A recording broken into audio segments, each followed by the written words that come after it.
Si Nanay Po'y taga Montalban, bunga ng TV, 2 million na ang kanya nagastos dahil meron siyang colon cancer for 7 years. Ito po yung bumabara sa kanyang padumi, kaya hindi siya makadumi sa normal, kaya ito'y binutasan. At dito po sa pagbutas na ito, for 4 years, to God be the glory, natubuan naman ng bukol. At naging dan para daw sugat-sugat na. Tinis lang ni nanay na sabi nga niya, dahil nga sa TV, pinilit talagang pumunta at akala nga daw niya hindi makakarating dahil nga po pain na painful talaga.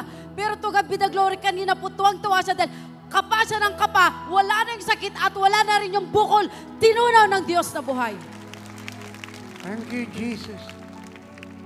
Do you see that? The Lord is so good. 2 milyon na po yung naubos, di gumagaling. Kulong cancer.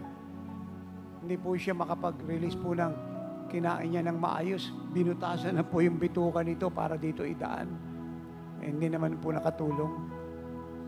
Eh, kumusta na po kayo? Pastor, ay, ano kasi kanina nanghihina ako, hindi ako sana tutuloy kasi talagang hindi ako makalakad.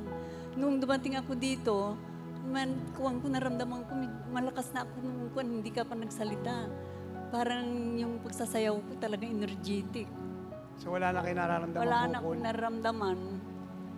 Dito ako po ba Oo, dito? wala na.